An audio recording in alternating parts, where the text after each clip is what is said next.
지난 시간에 이어서 계속해서 죄인들을 향한 하나님의 심판, 그리고 하나님을 알 만한 것이 우리 속에 있다고 했는데 양심의 기능에 대해서 함께 살펴보도록 하겠습니다.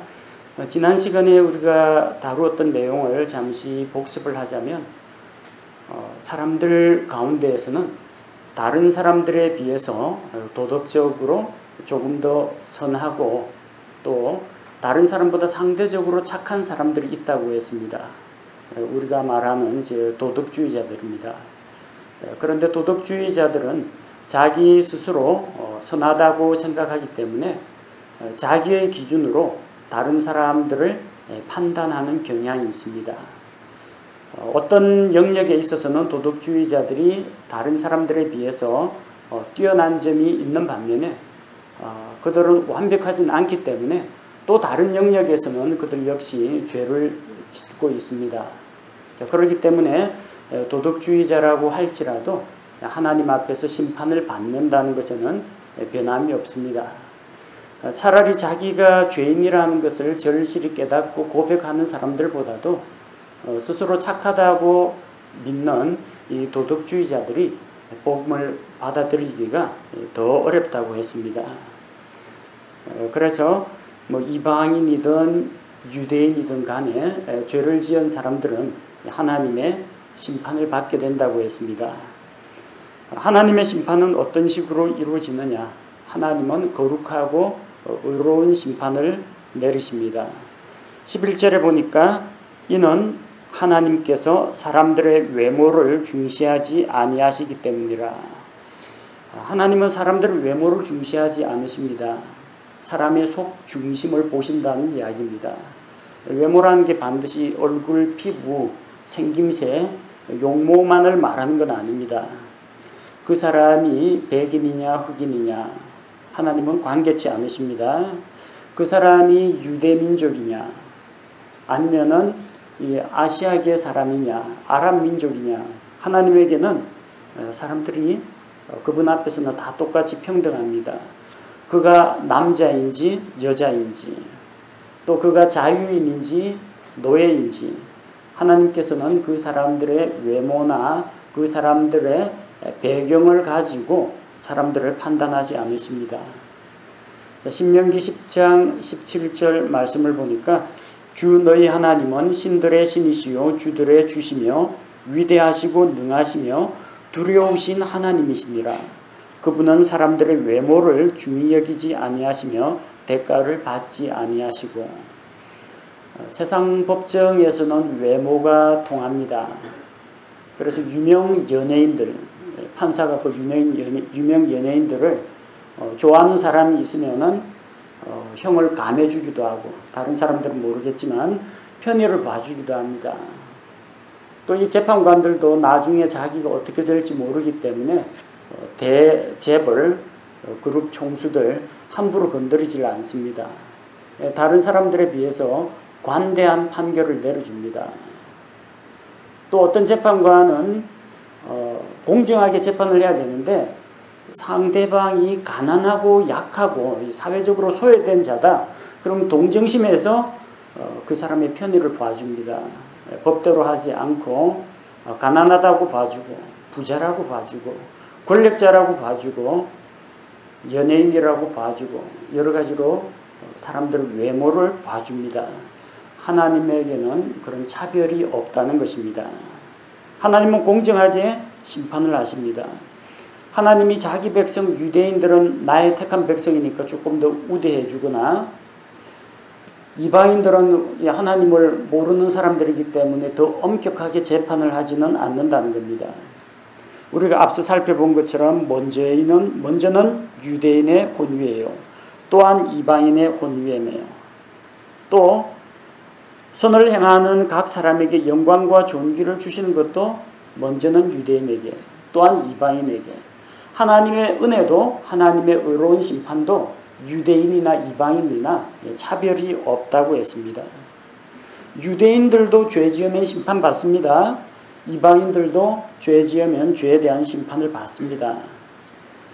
그래서 12절에 보니까 율법 안에서 죄를 지은 자, 율법 밖에서 죄를 지은 자 두 부류가 나오죠. 자, 율법 밖에서 죄를 지은 자, 그러니까 without, 율법 밖에서. 요즘 부채가 without, 율법 없이 죄를 지은 자들 누굽니까? 하나님의 율법을 받지 못한 이방인들을 이야기합니다. 이방인들은 십계명이라든지 구약 성경의 말씀들을 받지를 못했습니다. 율법이 없는 사람들이죠. 그럼 나는 율법 없고 나는 법을 몰랐기 때문에 무슨 짓을 해도 괜찮은 거냐? 그렇지 않습니다. 여러분 그 잘못을 저지르고 그런 법이 있는 줄 몰랐어요. 몰랐다라는 게 혹시 나중에 정상 참작 사유는 될 수 있을지 모르지만 몰랐다고 해서 무죄가 되는 건 아닙니다. 법은 법대로 존재합니다. 자, 이방인들이 율법을 몰랐다. 그래도 율법 없이 하나님의 의로운 기준을 따라서 심판을 받습니다. 자, 그리고 율법 안에서 죄를 지은 자들이 있습니다. 유대인들은 율법을 받았습니다. 십계명을 받았고요. 구약 성경에 있는 자그마치 613가지나 되는 하나님의 명령들을 받았습니다. 그만큼 무엇이 옳고 그른지, 어떤 것이 거룩하고 속된 것인지, 어떻게 하는 것이 하나님을 기쁘시게 하는 것이고 어떤 것이 하나님을 경록해 하는 것인지 잘 안다는 겁니다. 근데 그 잘 안다는 것만 가지고 되는 건 아니죠. 알면 아는 만큼 순종하고 행해야 합니다. 그래서 그가 율법을 많이 아느냐, 율법을 받은 민족이냐, 이게 판단 기준이 아니라 율법을 알고 있으면 그 율법의 말씀대로 믿음으로 살았느냐, 그걸 보게 됩니다. 유대인들은 율법을 받았기 때문에 그 율법, 하나님이 주신 그 말씀으로 심판을 받습니다. 하나님 앞에서는 율법을 듣는 자들이 의인이 아닙니다. 율법을 행하는 자들이 어렵게 된다고 했습니다. 유대인들이 하나님으로부터 율법을 받은 특별한 백성이다. 하나님의 선택을 받은 백성이다. 그것은 그들에게는 참 감사한 일이고 복된 일입니다. 하지만 율법을 받았다는 그 사실로 그들이 어렵게 되는 건 아닙니다. 서점에 가면은 이제 율법전서를 팝니다. 돈 몇만 원 주면 율법전서 다 그 전집 구할 수 있습니다. 그거 여러분 집에 모셔놓았다고 해서 여러분이 모든 죄를 용서받는다. 그런 일은 없습니다. 율법전서 집에 모셔다 놓으면 뭐합니까? 대한민국의 법과 질서를 지키고 살아야만 그 법에 구속을 받지 않습니다. 유대인들이 율법을 받았다는 사실을 자랑하고 있지만 보다 중요한 것은 그것을 하나님의 말씀으로 믿고 인정하며 그 말씀에 순종했느냐가 더 중요합니다. 율법을 듣는 자들이 어렵게 되는 것이 아니라 율법을 행하는 자들이 어렵게 된다는 겁니다. 우리 옛날 어르신들 속담 가운데 열려전 끼고 서방질한다, 그런 조롱이 있습니다. 열려전 끼고 그 남편에 대한 이런 사랑과 충성 이런 열려전 아무리 열심히 읽으면 뭐합니까? 그거 끼고 다니면서 바람 피는 여자도 있다는 겁니다. 여러분, 열려전 가지고 있다는 게 중요한 게 아니에요. 열려로 살아야 열려로 인정받습니다. 하나님의 백성이라는 타이틀을 가지고 있다고 해서 그들이 하나님으로부터 인정받는 게 아니라 하나님의 백성답게 살아야만 하나님 앞에서 인정받을 수 있습니다. 여기에는 보니까 율법을 듣는 자들이 아니라 율법을 행하는 자들이 어렵게 된다고 했습니다. 혹시 또 이거 가지고 착각하시면 안 됩니다. 아니, 갈라디아서에는 분명히 율법의 행위로는 어렵게 되지 못한다고 했는데 여기는 왜 율법을 행하는 자들이 어렵게 된다라고 했느냐. 율법을 다 지키면 정말 어렵게 되는가. 신명기 6장 25절에서 그분께서 우리에게 명령하신 대로 우리가 주 우리 하나님 앞에서 이 모든 명령을 지켜 행하면 그것이 우리의 의가 되리라 할지니라. 율법을 지켜서 얻는 의를 율법에서 난 의라고 합니다. 자, 그런데 율법에서 명령한 모든 것을 완벽하게 다 충족시킬 수 있는 사람은 이 세상에 아무도 없다는 겁니다. 율법은 일종의 그 교과서 가이드라인입니다. 사람이 하나님 두려운 줄 알고 하나님을 공경하고 하나님이 어떠한 일을 미워하시기 때문에 무엇을 하지 말아야 하고 하나님이 기뻐하시는 어떤 일을 해야 되는지 그걸 우리에게 가르쳐 줍니다. 그리고 만약 우리가 그대로 살지 못하면 우리를 책망하고 정죄하는 역할을 합니다. 그래서 율법을 통해서 사람들은 죄를 깨닫습니다. 하지만 율법이 사람을 죄에서 구원해 주지는 못한다는 겁니다. 내가 무엇을 잘못했다 그것을 알려줄 뿐이지 나를 거기에서 돌이키게 해주지는 못합니다. 그 나를 잘못해서 해방시켜 주지는 못한다는 겁니다. 여러분 요즘은 자동차에 다 내비게이션 달려 있죠. 내비게이션은 내가 가야 되는 그 목적지를 향한 방향을 일러줍니다. 그건 나에게 그걸 알려주지 내비게이션이 나 대신 운전해 주는 건 아닙니다.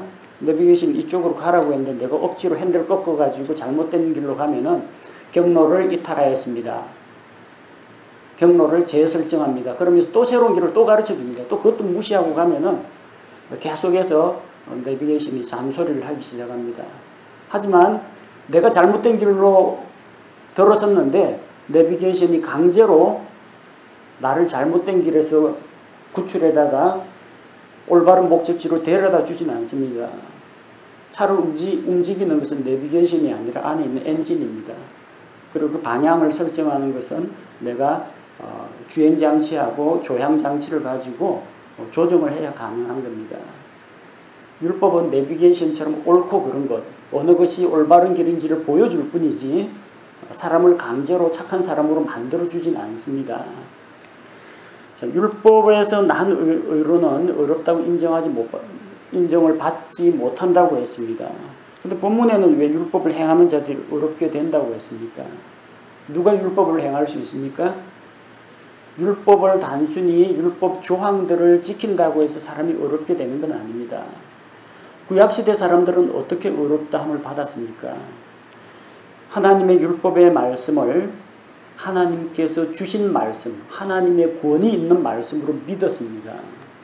율법의 행위가 그들을 어렵게 만든 건 아닙니다. 하나님께 대한 믿음입니다. 믿음이 나오니까 믿음에서 뭐가 나와요? 순종이 나옵니다. 율법의 행위를 말씀의 순종함으로 행하게 됩니다. 여기서 율법의 행위라는 것은 믿음이 전제된 말씀에 대한 순종을 이야기하는 겁니다. 물론 그렇게 행한다고 하지만 사람이 완벽할 수는 없죠. 또 죄를 짓죠. 하나님께서 또 용서받는 길도 가르쳐 주셨습니다. 희생 헌물의 피를 통해서 너희 죄가 용서받을 수 있다. 그러면 그 말씀을 믿는 사람은 어떻게 하겠어요? 죄 지으면은 양이나 염소나 송아지를 잡아가지고 하나님 앞에 말씀대로 희생물을 드립니다. 믿음으로 희생물을 드리면 용서를 받습니다. 근데 만약에 두 가지 경우를 생각해 봅시다. 하나님의 말씀이 짐승 희생물의 피로 용서받을 수 있다는 것은 믿습니다. 분명히 마음으로 믿어요. 하지만 희생 헌물을 가지고 제사장에게 나아가지 않습니다. 죄 용서 받을까요? 못 받을까요? 못 받습니다.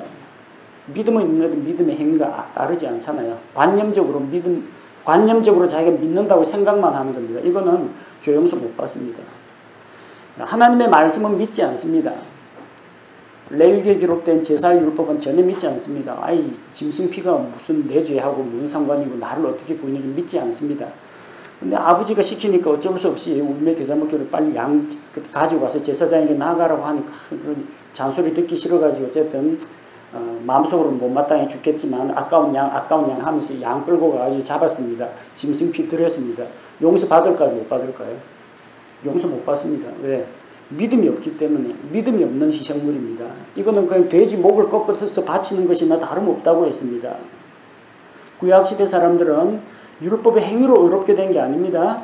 하나님의 말씀, 율법은 하나님께서 주신 하나님의 말씀이라는 믿음과 그게 하나님의 말씀이면 하나님 말씀에 순종해야 되겠죠. 믿음으로 말씀에 순종했기 때문에 그것으로 하나님께서 옳다고 인정해 주셨습니다. 신약시대하고는 조금 다릅니다. 신약시대에는 우리의 행위를 보지 않으시고 오로지 믿음을 보십니다. 왜? 우리가 필요한 율법의 모든 행위, 율법의 의무는 하나님이 여전히 요구하십니다. 율법의 요구를 우리에게 주시는데 그 요구를 누가 이루었어요? 내가 아니라 예수님이 다 이루어 놓으셨어요. 예수님이 완전하게 그분의 흠없는 삶과 죄 없으신 죽음으로 나 대신 율법의 행위를 다 완성시켰습니다. 내가 할 게 없습니다. 그래서 나의 행위를 보지 않으시고 오로지 예수 그리스도의 의로운 피를 믿는 그 믿음만을 보신다는 겁니다. 유대인들 대상으로 지금 너희 유대인들 율법을 듣는 게 하나님 앞에서 의롭다 인정받는 조건이 아니라 믿음으로 그 말씀에 순종해야 한다. 유대인들 대상으로 지금 설명하기 때문에 그 율법의 의미에 대해서 이야기하는 겁니다. 사람은 율법의 행위로 구원받지 못합니다. 믿음에서 난 의가 필요합니다. 자, 그럼 율법을 알지 못한 이방인들은 어쩌라고요? 우리는 십계명을 받은 적이 없고 모세오경과 같은 율법서를 하나님이 우리 민족에게는 보내주지도 않았는데 율법을 받지 못한 이방인들은 어떻게 되느냐? 이방인들도 역시 하나님께서 창조하신 사람입니다. 우리가 앞서 읽었던 로마서 1장 19절에 하나님을 알만한 것이 저희 속에 있다고 했습니다. 그럼 이방인들 속에도 하나님을 알만한 것이 있다는 겁니다. 알만한 게 있으니까 뭔지는 모르지만 죽은 다음에 어떤 내세가 있을 것이라는 것을 믿고 조상들의 무덤을 만들고 사람의 죽음을 중요시하고 또 뭔지 모르지만 어째 신이 있을 것 같기 때문에 천벌받았다 그런 이야기도 하고 죄짓지 말아야 되겠다 그런 생각도 하고 또 창조주가 누군지는 모르지만 어쨌든 조물주가 계실 것 같다 해서 잘못된 대상이긴 하지만 자꾸 어떤 신을 찾고 이런 종교적인 행위를 하는 겁니다. 사람 안에 그 절대자를 찾는 마음, 영원한 것을 추구하는 마음 이런 것이 다 있다는 겁니다. 알만한 것이 있어요. 이방인들 안에도 있습니다. 이방인들도 이 지구에 사는 한 하나님의 창조 세계를 보게 됩니다. 아침이면 해가 떠서 해가 중천에 올랐다가 서편으로 기울어지는 걸 날마다 봅니다. 사계절의 그 순환, 변화를 경험합니다. 나뭇잎새 하나 그리고 과일 하나에 담긴 정말 깊고 오묘한 하나님의 솜씨를 보게 됩니다. 다른 거 제외하고 자기 몸의 인체의 구조만 보더라도 이 얼마나 놀라운 것인지 모릅니다. 정말 하나님이 신기하게도 만드셨다. 정말 이런 감탄이 나올 정도로 하나님의 창조 세계가 하나님의 존재와 하나님의 능력과 하나님의 지혜를 선포하고 있습니다. 그래서 로마서 1장 20절에 혹시 이방인들이 저는 하나님 계신 줄 몰랐는데요. 저는 성경을 읽어본 적이 없는데요. 저는 율법을 받지 못했는데요. 이런 변명을 하면은 로마서 1장 20절 No excuse. 변명할 수 없습니다. 예외가 없습니다. 하나님 앞에 항변할 수가 없다는 겁니다. 하나님이 사람 안에 하나님을 알만한 것을 주셨고 지각을 주셨고 또 창조 세계를 통해서 자신을 계시하셨기 때문입니다. 율법이 없는 이방인들도 자기 안에 있는 본성을 통해서 율법에서 요구하는 어떤 행위를 하기도 합니다. 꼭 십계명에서 거짓말하지 말라, 살인하지 말라, 간음하지 말라 유대인들만 지키는 게 아닙니다. 십계명 받지 못한 저 아프리카 부족 같은 데도 남의 거 도둑질하면 거기서 처벌을 받습니다. 남의 아내와 간음을 하면요 역시 그 부족에서 형벌을 받습니다. 모세오경도 없고 십계명도 없는데 세계 공통적으로 거짓말, 사기꾼, 도둑질, 살인, 간음 이거 다 나쁘다고 해서 조금 형태나 아니면은 형량은 조금 다를지 모르겠지만 어쨌든 보편적으로 이게 법전에 다 들어가 있습니다. 나쁘다는 걸 압니다. 어느 사회에서나 이런 것들을 죄로 규정하고 있고 처벌하고 있습니다. 그건 뭘 말하느냐 하면 세상에 있는 모든 사람들의 마음속에 어떤 공통분모가 되는 도덕률이라는 게 있다는 겁니다. 그걸 다른 말로 양심이라고 부릅니다. 이방인들도 비록 율법은 없지만 본성을 통해서 율법 안에 있는 것들을 행합니다. 사람은 하나님의 형상을 따라 창조되었습니다. 아담의 범죄로 인해서 그 형상이 일그러진 형상이 되긴 했지만 하나님의 선하심과 거룩하심, 하나님의 사랑 이런 온갖 좋은 형상을 따라 만든 사람에게는 이런 하나님의 속성 성품들이 남아 있습니다. 그래서 이런 것들에게서 어긋나는 것들은 죄, 부도덕한 것으로 간주하는 것입니다. 이방인들이 율법이 없다고 할지라도 하나님이 주신 본성, 마음속에 있는 그 양심의 법, 이것이 그들에게는 율법과 마찬가지 역할을 한다는 겁니다. 그래서 15절에 그 양심의 존재에 대해서 언급하고 있습니다. 이런 사람들은 또한 자기 양심이 증언하며 자기 생각들이 서로 고소하고 변명하는 가운데 자기 마음속에 기록된 율법의 행위를 보이느니라. 양심이 증거합니다. 양심이 무엇인가? 국어사전에 찾아보면 사물의 가치를 변별하고 자기의 행위에 대하여 옳고 그름과 선과 악의 판단을 내리는 도덕적 의식이라고 했습니다. 사람이면 누구나 이런 양심을 가지고 있습니다. 여러분 어린 시절 만화책이라든지 아니면 만화영화 보면은 가끔 뭐 이런 대목이 나옵니다. 주인공이 뭔가 자기를 유혹하는 어떤 대상을 봤습니다. 그게 음식일 수도 있고 돈일 수도 있는데 그럼 갑자기 여기서 펑펑 하면서 이쪽에는 천사가 나타나가지고 안 돼! 그러면 안 돼! 그건 나쁜 짓이야. 그리고 이쪽에는 그 꼬리에 그 화살표 꼬리가 달려있고 그 까만색 그리고 삼지창 들고 있는 시커먼 악마가 괜찮아. 그 정도는 괜찮아. 다른 사람들도 다 하잖아 하면서 죄를 지으라고 부추깁니다. 마음속에서 갈등이 생기죠. 그래서 한쪽에서는 죄에 대해서 정죄를 하고 한쪽에서는 자기 행위를 정당화시켜 줍니다. 이런 갈등 가운데에서 이제 어느 쪽에 이제 귀를 기울일 건가 마음속에서 법정 공방전이 벌어지는 겁니다. 성경에 뭐라고 했습니까? 이런 사람들은 또한 자기 양심이 증언하며 자기 생각들이 서로 고소하고 변명하는 가운데 자기 마음속에 기록된 율법의 행위를 보인다고 했습니다. 우리 안에 있는 양심이 내가 어떤 생각을 하거나 어떤 행위를 할 때 거기에 대해서 내가 나 자신을 스스로 고소하고 때로는 변호하거나 방어하고 판단하는 이 마음의 법정, 바로 이것이 양심입니다. 양심은 하나님께서 사람들의 마음속에 새겨놓으신 율법이라고 할 수 있습니다. 그래서 양심은 중요합니다. 유대인들도 양심이 있고 이방인들도 양심이 있습니다. 율법은 없다고 할지라도 마음에 새겨놓은 하나님의 법인 양심이 있기 때문에 옳고 그른 것을 압니다. 이것이 죄가 되는지 죄가 아닌지 스스로 알 수가 있습니다. 양심은 어떤 역할을 하느냐? 무엇이 옳고 그른지 판단하고 분별합니다. 또 만약에 죄를 짓거나 죄의 유혹을 받고자 할 때 경고를 주거나 우리가 잘못했을 때 마음을 찌릅니다. 그리고 찔러서 사람을 아프게 합니다. 우리가 그걸 가리켜서 양심의 가책을 느낀다고 합니다. 아메리카 인디언들 한 부족에서 양심에 대해서 이렇게 정의를 했습니다. 내 가슴 속에 세모난 각진 세모볼의 모양의 어떤 것이 있는데 그게 뱅글뱅글 돌아간답니다. 내가 잘못하면 이게 빨리 돌아가지고 내 가슴 속 마음을 흡입한다고 합니다.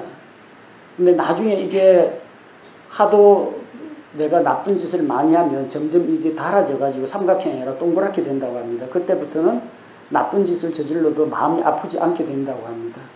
그 인디언들의 말을 그들의 표현을 그대로 옮기자면 그렇습니다. 무슨 이야기냐면요. 마음속에 그 옳고 그른 것에 대해서 판단하고 양심의 가책을 느끼게 하는 기능을 하는 양심이라는 게 있는데 그게 우리를 찌릅니다. 잘못할 때, 죄를 지을 때마다. 근데 자꾸 죄를 짓고 또 내가 자꾸 죄하고 타협을 하다 보면요, 내 양심의 수준이 점점 낮아진다는 겁니다. 그래서 웬만큼 나쁜 짓을 하더라도 그 다음부터는 양심이 무뎌져 가지고 그것이 죄인지 아닌지 못 느끼게 된다는 겁니다. 그리고 이전에는 통렬한 아픔을 느꼈는데 나중에 습관적으로 죄를 짓다 보면은 자기도 모르게 그냥 적당하게 타협하고 넘어감에 따라서 양심이 무뎌지는 것을 그렇게 설명을 하고 있습니다. 그래서 사람들 가운데 이 양심을 아주 대단한 그 자기의 절대 기준으로 삼는 사람이 있습니다. 꼭 잘못한 사람들 붙잡히면 나는 양심의 손을 얹고 한 점 부끄러움이 없다. 하늘을 우러러 부끄러움이 없다. 나는 양심에 어긋난 짓은 한 적이 없다. 도덕군자들이 주로 그런 식으로 이야기를 많이 합니다. 근데 우리가 그 말을 어디까지 믿어야 될까요? 그가 말하는 양심은 어디까지나 그 사람의 양심입니다. 그 사람이 만약 아주 거룩하고 고결한 사람이라면요, 양심의 수준이 아마 좀 높을 겁니다.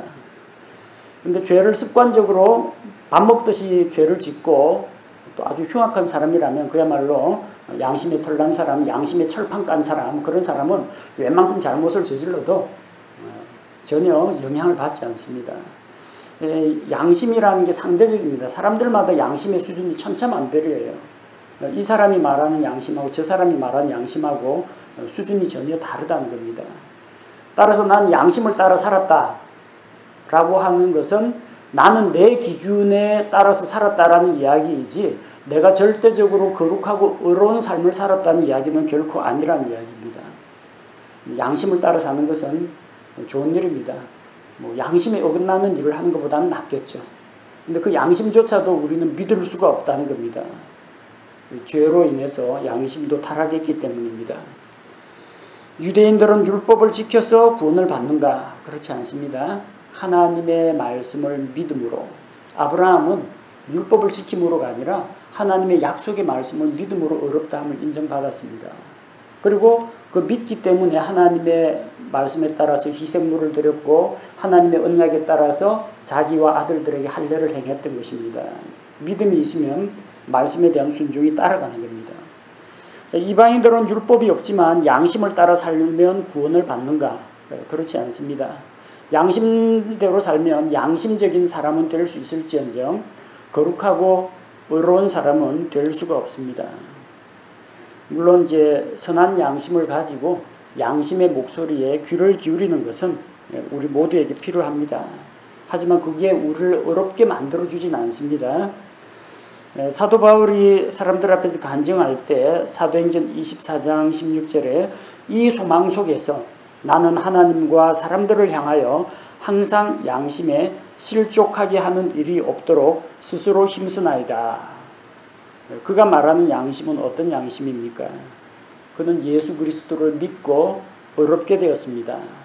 그래서 하나님을 두려워하게 되었고 사람들 앞에서 선한 감정을 보여야 되겠다 생각했습니다. 구원받은 이후에는 우리가 양심의 목소리에 귀를 기울여야 합니다. 그 양심이 어린 양 예수 그리스도의 피로 깨끗하게 된 후의 일입니다. 그러나 구원받지 않은 사람들이 양심적이다, 양심대로 살았다 라고 해서 그걸로는 인정받지 못한다는 겁니다. 우리를 구원하는 것은 우리의 양심이 아닙니다. 하나님의 판단 기준도 우리의 양심이 아닙니다. 하나님의 절대 진리, 하나님의 말씀이 판단합니다. 우리는 양심이 아니라 양심적인 행위로가 아니라 약속의 말씀에 대한 믿음으로 의롭게 되고 구원을 받습니다. 그러나 구원받은 이후에는 예수님의 피로 깨끗해진 양심을 따라서 하나님 앞에 부끄럽지 않게 사람들 앞에서 부끄럽지 않게 살아가는 것이 필요하다는 겁니다. 양심은 좋은 것이지만 양심도 변질될 수 있다는 것을 생각해야 합니다. 양심은 더럽혀질 수가 있습니다. 디도스 1장 15절에 순수한 자들에게는 모든 것이 순수하나 더럽혀지고 믿지 않는 자들에게는 아무것도 순수하지 아니하고 오히려 그들의 생각과 양심마저도 더럽혀져 있느니라. 양심도 더럽혀질 수가 있습니다. 양심은 나의 현재 도덕적인 수준에 있어서 나의 마음속 기준일 뿐이지 하나님의 절대 기준은 아니라는 이야기입니다. 또 양심은 감각이 마비될 수가 있습니다. 사람이 피부에 화상을 입으면요, 감각이 마비됩니다. 아주 심한 화상을 입어가지고 여기 피부 물집 생기고 수포가 생기고 표피, 진피까지 다 상하면 여기 통점, 앞점, 온점, 냉점 다 마비됩니다. 화상을 입고 회복된 피부에는 바늘로 찔러도 아프지가 않습니다. 감각이 없습니다. 신경이 다 끊어졌어요. 감각세포가 다 죽어버렸어요. 마비되는 수가 있다는 겁니다. 디모데전서 4장 2절에 이들은 위선으로 거짓말을 하며 자기 양심을 뜨거운 인두로 지진 자들이라. 인두 보신 적 있습니까? 옛날에는 전기 다리미, 고데기 이런 게 나오기 전에는 숯불에다가 진짜 다리미를 올려놓고 달굽니다. 인두도 옷감 같은 거 이제 바로 펴고 갈 때 이거 뜨거운 불에 달굽니다. 그래가지고 어떤 걸 주름진 것을 펴는데도 사용하고 어디 찢어가지고 그 구멍을 뚫거나 무늬를 만드는데도 이 인두를 사용합니다. 근데 자기 양심을 인두로 뜨거운 고온의 인두로 여기 찢어버리면 어떻게 됩니까? 화상을 입어가지고 마비가 됩니다. 감각이 없어요. 옳고 그런 걸 분별하지 못합니다. 양심의 기능 자체가 마비가 된다는 겁니다.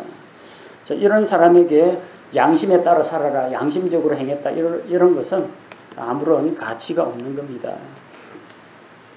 우리 양심은 도덕적인 수양이나 혹은 선행이나 또 자기 절제를 통해서 양심의 수준이 유지가 되는 게 아닙니다. 죄로 인해서 더러워진 우리 양심은 예수님의 피로 씻겨져야 합니다. 히브리서 9장 14절 말씀을 보니까 하물며 영원하신 성령을 통해 자신을 점없이 하나님께 드린 그리스도의 피는 죽은 행위로부터, 죄악된 행위, 죽은 행위로부터 너희 양심을 얼마나 더 많이 깨끗하게 하여 살아계신 하나님을 섬기게 하겠느냐. 예수님의 피를 만날 때 우리의 양심이 깨끗하게 됩니다. 그리고 우리가 죄로부터 돌이켜서 살아계신 하나님을 섬기는 삶을 살아갈 수 있게 한다는 겁니다. 하나님께서는 유대인들도 심판하시고 이방인들도 심판하십니다. 유대인들은 율법을 받았으니까 그들이 받은 율법에 따라서 하나님의 말씀을 따라 심판하고, 이방인들은 하나님께서 그들 안에 하나님을 알만한 것도 주셨고 또 마음속에 새겨진 하나님의 율법, 양심도 주셨습니다. 그래서 하나님께서는 그들을 심판할 때 아무도 변명하거나 항거할 수 없도록 하나님 자신만의 의롭고 거룩한 기준으로 심판을 하게 될 것입니다. 하나님의 심판은 어떤 것인가? 로마서 2장 2절에 나오는 것처럼 하나님의 심판이 진리대로 되는 것을 우리가 확신하노라. 하나님의 심판은 진리에 기초하고 있습니다. 진리가 무엇입니까? 아버지의 말씀은 진리입니다. 하나님의 말씀이 절대 기준이요, 심판의 기준이 됩니다. 성경 말씀에 하나님이 있다라고 분명히 이야기하는데 하나님 없다, 하나님 부정하는 자는 마땅히 자기 죄에 대해서 벌을 받게 됩니다. 성경이 예수 그리스도를 믿으라 라고 성경 말씀에 기록되어 있고 그렇게 선포가 되었는데, 만약에 예수 그리스도를 구원자로 믿고 받아들이지 않으면 그들은 죄 가운데 있다가 죄의 심판을 받게 될 것입니다. 믿지 않는 것이, 하나님께서 보내신 자를 믿지 않는 것이 죄가 된다는 겁니다. 또 로마서 2장 6절에 보니까 그분께서 각 사람에게 그의 행위대로 갚으시되, 하나님은 각 사람의 행위대로 심판하십니다. 물론 마음의 생각과 뜻과 그의 계획과 이런 것까지도 하나님께서 보시지만 사람의 행위대로 심판하십니다. 행위가 무엇입니까? 마음속에 생각하고 느끼고 판단한 것이 이 말과 행동으로 드러나게 되는데 그 삶의 열매를 가지고 심판한다는 겁니다. 그 사람의 어떤 재산이나 학벌이나 지위나 이게 기준이 아니라 그 사람의 어떤 삶을 살았느냐, 너 유대인이냐 아니냐 이게 아닙니다. 너 죄 용서를 받았느냐, 너 구원자 예수 그리스도를 받아들였느냐, 너 하나님을 믿느냐, 그리고 그가 어떠한 삶을 살았는지 하나님께서 낱낱이 다 지켜보시고 심판하게 됩니다. 또 오늘 읽은 말씀에 나오는 것처럼 하나님의 의로운 심판은 차별이나 편파성이 없습니다. 사람들은 외모를 보지 않습니다. 하나님께서는 공정하고 의로운 기준으로 사람을 봐주거나 편애하거나 하지 않으십니다. 하나님의 절대 기준으로 심판을 하십니다. 또 16절에 나오는 것처럼 하나님께서 나의 복음대로 심판하신다고 했습니다. 사람들의 은밀한 것을 심판한다고 했습니다. 하나님은 복음에 따라 심판하십니다. 복음에서 무엇을 말합니까? 모든 사람은 죄인이라고 이야기합니다. 죄인들은 심판받습니다. 죄 문제는 우리의 노력이나 행위로는 결코 해결할 수 없다고 했습니다. 그러나 자기 노력, 선행, 종교적인 어떤 형식 이런 걸 가지고 하나님 앞에 나아가는 자들은 다 심판을 받을 수밖에 없다는 겁니다. 복음에는 하나님의 의가 나타나 있습니다. 사람을 죄에서 구원할 수 있는 길은 예수 그리스도의 십자가의 대속밖에 없다는 것을 복음이 증거하고 있습니다. 그래서 판단 기준이 무엇입니까? 너의 죄를 대속하신 예수 그리스도의 그 은혜를 너가 받아들였느냐, 받아들이지 않았느냐. 복음에 따라서 사람들의 은밀한 것을 심판하실 것입니다. 그래서 우리는 하나님의 심판은 상대적이 아니라 절대적이다. 하나님의 심판은 절대 공정하고 의롭다. 아무도 불만이나 불평이나 이의제기를 할 수가 없다. 하나님의 심판은 의로우신데 죄에 대한 엄중한 심판 가운데에서도 그 심판과 형벌을 피할 수 있는 길을 복음에서 제시하셨다. 우리가 이것을 알 수가 있습니다. 하나님은 사람 안에 하나님을 알만한 것을 주셨고 또 마음에 있는 마음속에 하나님께서 새겨주신 율법, 양심을 주셨습니다. 사람이 양심을 따라 사는 것은 중요한 일이긴 하지만 양심적인 행위가 사람을 죄로부터 구원하지는 못합니다. 거룩하신 하나님의 기준은 죄로 인해서 더럽혀진 우리 양심보다도 수준이 훨씬 높습니다. 사람의 양심은 때에 따라서 또 자기 도덕 수준에 따라서 얼마든지 달라질 수가 있고 때로는 오염되고 변질될 수도 있기 때문에 양심을 절대 기준으로 삼아서는 안 됩니다. 우리는 오로지 하나님의 말씀, 하나님 그분의 거룩하심 그것만이 우리의 절대 기준이 되는 것입니다.